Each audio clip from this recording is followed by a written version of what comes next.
Yeah, so my character is like the greatest magician in the world. He's like the best sleight of hand magician. It's like, he's a guy that at 5 years old realized he didn't have any friends and wasn't good at making them, so he stayed in his bedroom and 8 hours a day worked on the same tricks. And now, 20 years later, he is like the best sleight of hand guy in the world. Still same social life, and is like really arrogant because he kind of has earned it.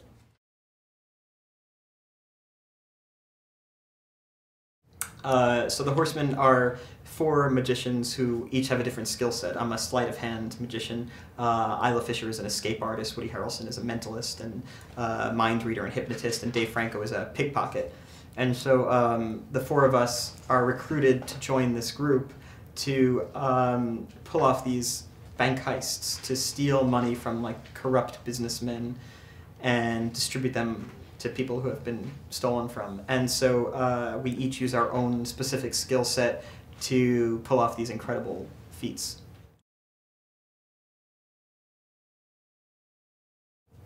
Oh, I guess, anybody with any kind of like sensory applications would like this movie because it appeals to really mainly two of them, sight and sound. And I think people will like it because it, when you watch the movie, you're kind of watching these things that seem impossible. Like in the first show that we do, we rob a bank in Paris from a stage in Las Vegas, and it seems like it's this impossible thing, and yet in the next scene, the FBI is trying to figure out how we did it, and they're kind of like uncovering the tricks of how we did it, and you realize like, oh, it's actually not only a possible thing to do, but it's like less complicated than I expected.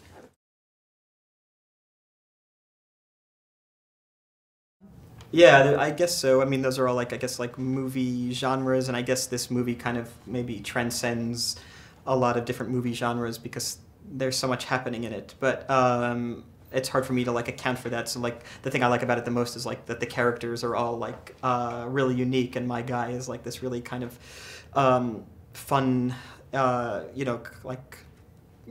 like fun guy to play because he's like, it's fun to play somebody who like thinks they're the best at something because it gives them like carte blanche to act like an awful person to everybody else in the room.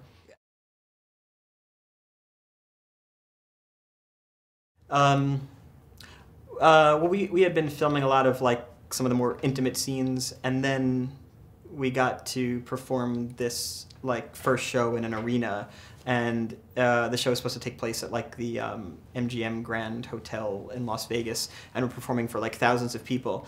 And after doing a lot of scenes where it's just like 2 or 3 people talking, and frankly a lot of movies that I've done where it's just 2 or 3 people talking, it was really thrilling to be able to perform for like a large group of people, to wear like like a microphone and to get to like utter like absurd little phrases that are part of the scene and have them be like heard by an arena. Like as like a narcissist, it's like an amazing feeling, and as a self-hating person, it's also an amazing feeling because it like allows me to overcompensate for all that.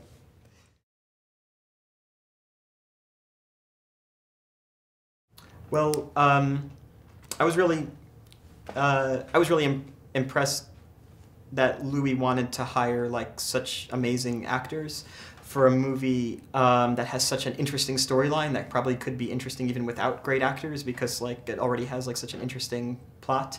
And Louis is like an amazing director, very innovative, coming up with camera angles and shots and action sequences that are really special and unique. It's the kind of thing that is enhanced by a great group of actors, but I think doesn't necessarily require it because it has so many other things going for it.